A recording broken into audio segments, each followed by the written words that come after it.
నమస్తే అండి. కేఎస్బిఎస్ క్రియేషన్స్కి స్వాగతం. ఈరోజు నేను చూపించబోయే రెసిపీ వచ్చేసి చక్కిలాలు. వీటిని కొన్ని చోట్ల సకినాలు అని కూడా అంటారండి. మేమైతే చక్కిలాలు అంటాము. సంక్రాంతికి చేసే పిండి వంటల్లో ఈ చక్కిలాలు కూడా ఒకటండి. ఈ చక్కిలాలు గట్టిగా రాకుండా గుల్లగా క్రిస్పీగా రావాలంటే ఈ విధంగా ఒకసారి చేసుకుని చూడండి. ఈ చక్కిలాల కోసం తడి బియ్యం పిండిని వాడాలండి. మనం అరిసెలకి ఏ విధంగా అయితే వాడతామో అదే పిండిని దీనికి కూడా వాడాలి. కేజీ రేషన్ బియ్యం తీసుకొని శుభ్రంగా కడిగి గాలించి ఒక రోజంతా నానబెట్టుకోవాలి. తర్వాత ఒక క్లాత్ పై వేసి ఆరబెట్టుకోవాలి. మరి పూర్తిగా ఆరనివ్వకుండా కొద్దిగా తడి ఉండేలాగా చూసుకొని పిండి పట్టుకోవాలి. మెత్తగా ఉండాలండి పిండి. తర్వాత జల్లించుకోవాలి. ఈ విధంగా మనం పిండి రెడీ చేసి పక్కన పెట్టుకున్న తర్వాత కేజీ బియ్యానికి గాను ఒక పావు కేజీ వరకు మినపగుండ్లను తీసుకొని వేయించుకోవాలి. మంటను లో ఫ్లేమ్లో పెట్టుకొని కలుపుతూ దగ్గరుండి వేయించుకోవాలండి. గింజ లోపల దాకా వేగాలి. ఒక గింజ నోట్లో వేసుకొని చూస్తే మనకు వేగింది లేనిది తెలుస్తుంది. ఇవి పూర్తిగా చల్లారిన తర్వాత ఒక మిక్సీ జార్లో వేసుకొని మెత్తగా మిక్సీ పట్టుకొని ఈ విధంగా జల్లించుకోవాలి. ఇక్కడ నేను బియ్యం పిండిలోనే జల్లించుకుంటున్నానండి డైరెక్ట్గా. ఇలా జల్లించుకున్న తర్వాత మనకి నూక వస్తుంది కదా, అది మళ్ళీ ఒకసారి మిక్సీ జార్లో వేసుకొని మళ్ళీ ఒకసారి మెత్తగా పట్టుకోవాలి. ఈ విధంగా 2-3 సార్లు చేసిన తర్వాత లాస్ట్లో మిగిలింది ఉంటే తీసేయొచ్చండి. ఇలా కేజీ బియ్యానికి మనం ఒక పావు కేజీ వరకు మినపగుండ్లను తీసుకుంటే సరిపోతుంది. ఒక పిడికెట్ తక్కువ తీసుకున్నా పర్వాలేదండి. ఇవి వేసుకోవడం వల్లనే మనకి చక్కిలాలు అనేవి క్రిస్పీగా గుల్లగా వస్తుంది. కంపల్సరీ వేసుకోండి ఈ మినపప్పుని, వేయించిన పిండిని.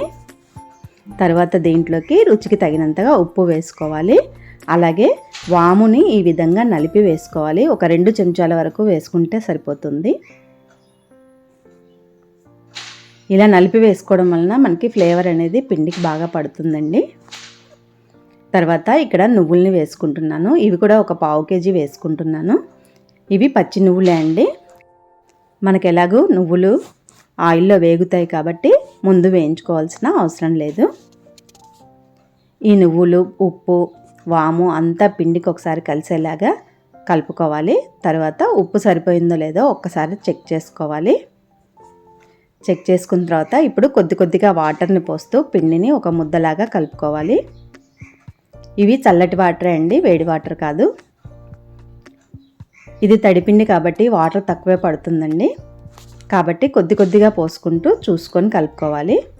ఒకవేళ మీకు వాటర్ ఎక్కువైనా కంగారు పడవలసిన అవసరం లేదండి. ఇది బియ్యం పిండి కాబట్టి తొందరగానే గట్టిపడిపోతుంది. కొద్దిసేపు పక్కన పెట్టామంటే గట్టి పడుతుంది.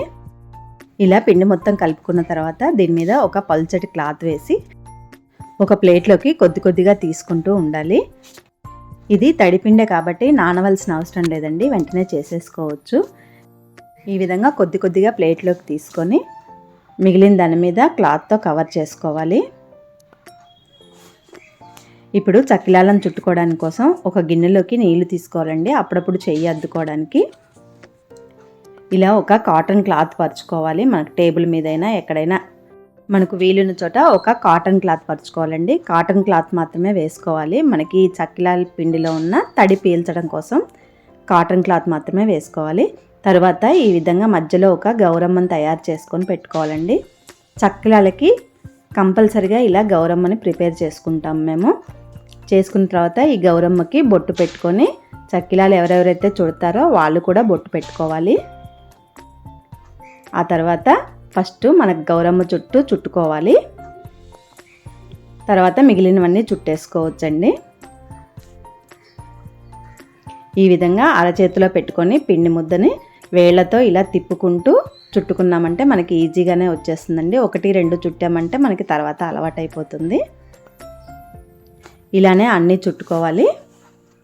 నేనైతే ఇక్కడ సైజుల వారీగా చుట్టుకున్నానండి. 3 చుట్లు, 5 చుట్లు, 7 చుట్లు అట్లా ఎంతైనా చుట్టుకోవచ్చండి. కొన్ని పెద్దగాను, కొన్ని చిన్నగాను, కొన్ని మీడియంగాను చుట్టుకున్నాను నేను ఇక్కడ. ఇలా చుట్టుకున్న తర్వాత ఇవి కొద్దిసేపు ఆరనివ్వాలండి. మరీ ఎక్కువసేపు కూడా ఆరబెట్టొద్దండి. ఎక్కువసేపు ఆరితే మాత్రం ఇవి తీసేటప్పుడు విరిగిపోతూ ఉంటాయి. కొద్దిసేపు ఆరితే సరిపోతుంది. మనం ఫస్ట్ చుట్టుకున్న దగ్గర నుంచి తీసుకోవాలి. అవైతే కొంచెం ఆరుంటాయి కదండి. ఇలా ఒక ఫ్లాట్గా ఉండే గరిటెని తీసుకొని క్లాత్ని ఈ విధంగా వెనక్కి లాగుతూ తీసుకున్నామంటే ఈజీగా వచ్చేస్తాయి. ఇలా తీసుకొని కాగుతున్న నూనెలో ఒక్కొక్కటిగా వేసుకోవాలి. నేను ఆల్రెడీ స్టవ్ పై కళాయిలో ఆయిల్ వేడి చేసుకున్నాను. దాంట్లో ఒక్కొక్కటిగా వేసుకోవాలి. దీనికైతే వెడల్పుగా ఉన్న కళాయి పెట్టుకుంటే మంచిదండి. నేనైతే ఇక్కడ లోతున్న కళాయి పెట్టుకున్నాను. కానీ వెడల్పు ఉన్న కళాయి పెట్టుకుంటే మనకి చక్కిలాలు అనేవి దగ్గరికి ఒత్తుకోకుండా ఉంటాయి. దీంట్లో కూడా బాగానే వస్తాయండి. కాకపోతే వెడల్పుగా ఉన్న దాంట్లో అయితే ఎక్కువ చక్కిలాలు పడతాయి. ఆయిల్లో వేయగానే కదిలించకుండా ఇవి పైకి తేలిన తర్వాత అటు ఇటు తిప్పుకుంటూ మంచి కలర్ వచ్చేదాకా వేయించుకుంటే సరిపోతుందండి. చక్కిలాలు ఈ కలర్ వస్తే చాలండి, మరీ ఎక్కువగా వస్తే బాగుండదు. ఇలా వస్తే మనకి క్రిస్పీగా చక్కగా వస్తాయండి.